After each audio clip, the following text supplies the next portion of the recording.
Yo! So it's been a while since I've made my last video. And basically, right, it's just that I had bare loads of assignments to do, so I was just too busy, man. And I just didn't have any video ideas, but we're not gonna talk about that. But the best way to come back is of course with a fucking top 10. So today, I'm gonna talk about my top 10 favorite manhwa or webtoon.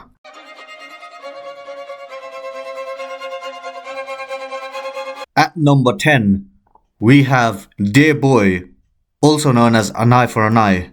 So one day, this guy gets marked by the bullies, right? But he absolutely fucks up the weaker bullies, right? And it all goes into his head, so one day he tries to fight a former boxer who is also a bully. And of fucking course that won't go well. And it leads into him falling off the fucking school rooftop. And now he's in a coma. So where does the story go from here? Well, his older brother, who's a bodyguard, is now fucking livid. And he starts going around absolutely destroying anyone that was involved in bullying. Even disregarding any morals or laws. It got to the point where some of them were even permanently disabled. Like, he just stopped giving a shit, man. The story and characters are quite basic, so you might be wondering why this is even in my top 10. Actually, you probably don't even fucking care. But I'm gonna tell you anyways. It's the satisfaction factor. I mean, who doesn't enjoy seeing a bunch of fucking retards getting absolutely wrecked? And even though the story is quite basic, it does ask whether revenge is worth it or not.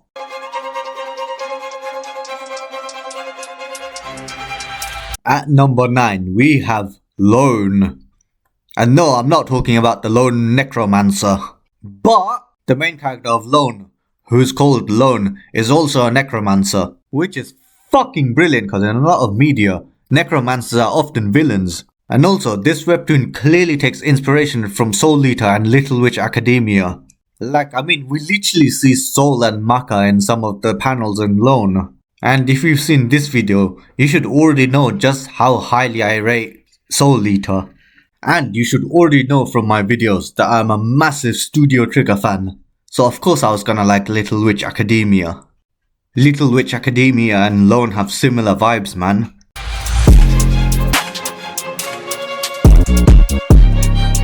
Okay, so up next we have Operation True Love.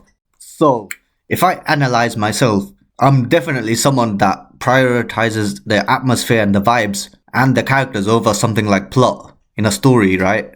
And while the plot of OTL isn't bad, it's the atmosphere and the main character that stand out the most. Like, look at some of these fucking panels. The art style is fucking nuts! Especially the fucking color scheme. Like, the color scheme gives it like I don't know what the word is, like a calm kind of vibe. Yeah, a soothing atmosphere. And now let's talk about our main character, Su Ai-shim. She acts like an idiot a lot of the times, but she has moments where her emotional intelligence is off the fucking charts. And because of her overall retarded behavior, these moments end up standing out a lot.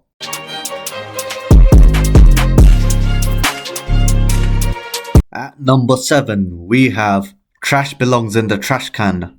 Okay, so I'm not gonna say anything about the story because anything I say is gonna be a fucking spoiler. But just know that this shit right here is fucking misleading. It's more of a thriller than anything, man. Like, most of these characters are so sick in the head and manipulative. Especially this cuntbag. And even the more normal characters have some kind of trauma. In other words, they're all fucked up. And the author managed to execute these fucked up characters to write a solid story that's always keeping you at the edge of your seat. And besides that, the art style is fucking incredible. Like, the character designs are great, but even more than that, the color schemes are even better. Like, they go hand in hand with the story as well. And I know this is a shitty example, but for example, this panel here, the main character's face is completely blacked out. So yeah, like, the color scheme's directly used to like show like the emotions and stuff. And from what I remember, this webtoon does this kind of thing bare loads.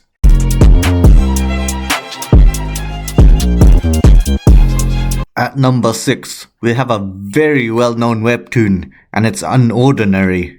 Okay, I'm gonna piss off bare people, but it has to be fucking said. Unordinary is just a superior version of My Hero Academia. What My Hero Academia does well, Unordinary does it even better. And it doesn't have the nonsense that My Hero Academia does. For example, they both have a very simple power system that allows for a variety of powers. And they both have the corrupt society subplot. But Unordinary does this so much better, man. Not to mention the fucking dogshit character writing in My Hero. Unordinary definitely handles its characters much better. The only real issues I had with Unordinary was that John, who's the main character, becomes a little shit at some point. Like, he just became so fucking insufferable, but it was all part of character development, so it's fine. On the other hand, Deku's a whiny little shit throughout the entire thing. Like, I can't fucking stand him. Fuck off. But the main problem of this webtoon is the pacing. So if you read this weekly, it's fucking torture, man. It's much better to binge read this.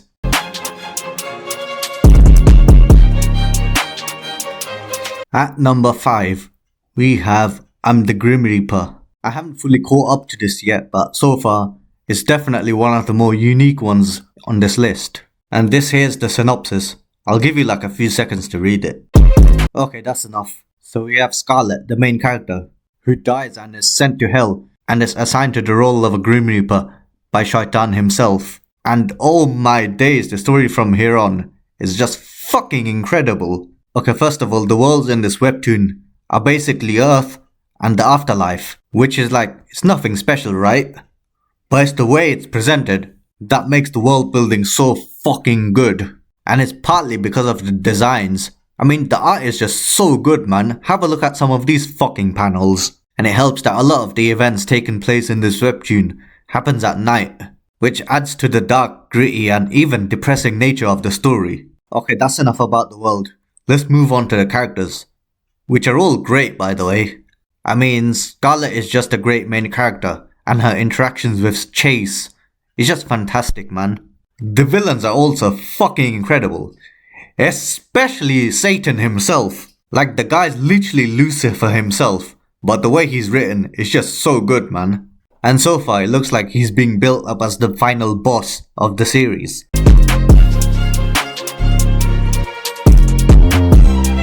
At number 4, we have an absolute classic. And it's Dokgo. Anyways, I'm only gonna talk about the first series, not the prequel, season 2 or season 3. Otherwise, I'm gonna be here all fucking day. And just like Dear Boy, Dokgo is also a revenge story.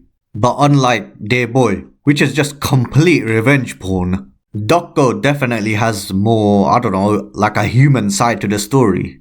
Like, after his twin brother dies in the hospital after getting battered by bullies, he pretty much loses his entire family. His dad dies in a car crash while trying to rush to the hospital, and his mum runs away. So the main character is just fending for himself now. And Bakisly, the main character pretends to be his twin brother and goes back to school to take down the hierarchy that got his brother killed. And because of the more human aspect of the story, there's definitely some emotional moments. Not to mention that the fucking art style is one of the most unique I've ever seen.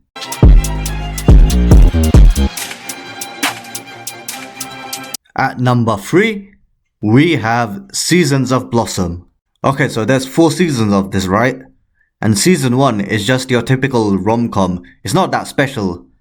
But from season 2 onwards, it gets so serious, man. Like, it goes over bare heavy topics like bullying, depression and suicide.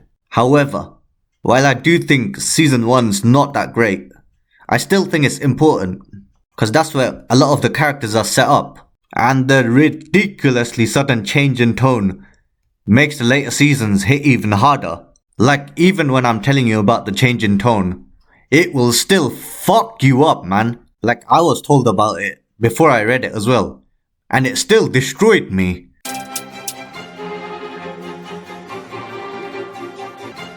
At number 2 is The Horizon. Honestly, just go fucking read this, man. It's not that long. It'll literally take you like 30 minutes. Just know that this manhwa will absolutely break you.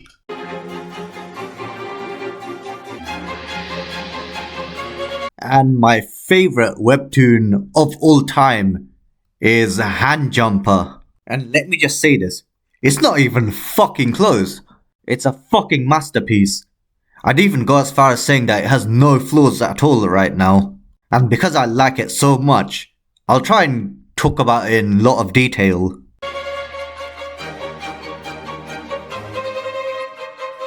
Okay, so the basic plot is that there's normal people and there's people that are aberrants. Aberrants are basically people that have a kind of power, but they're treated like shit in society. And they basically can't choose their own future at all, because they have to join something called the Aberrant Corps, which is like some kind of special force that fights against criminal organizations. The best thing about the story is that it doesn't rush anything. There's just over 60 chapters of this so far, and it still feels like we're at the beginning. Like it's taking its time to build everything up, which is just so fucking good, man.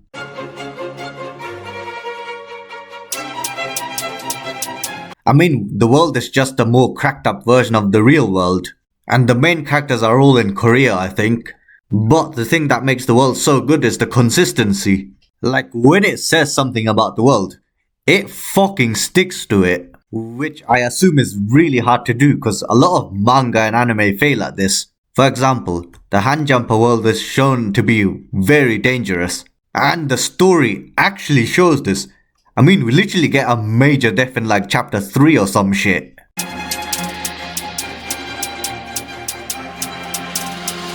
The art is just so good, man. Like the colors and everything. The character designs are grounded as well, so they actually feel like real people. And most importantly, just look at the fashion, man. I mean, who doesn't love characters in fucking suits?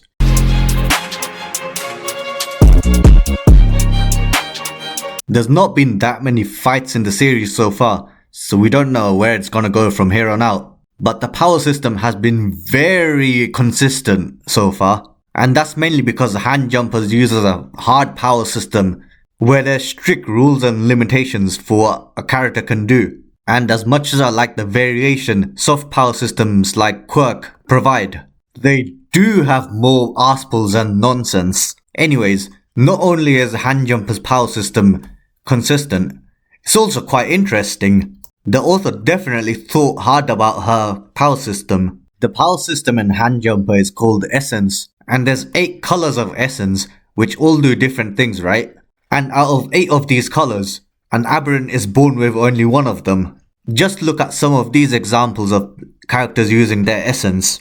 And because of the limitations in power, the fights rely more on planning and strategizing instead of pure strength. And it helps that the main character's not that physically strong, but she's still a fucking monster.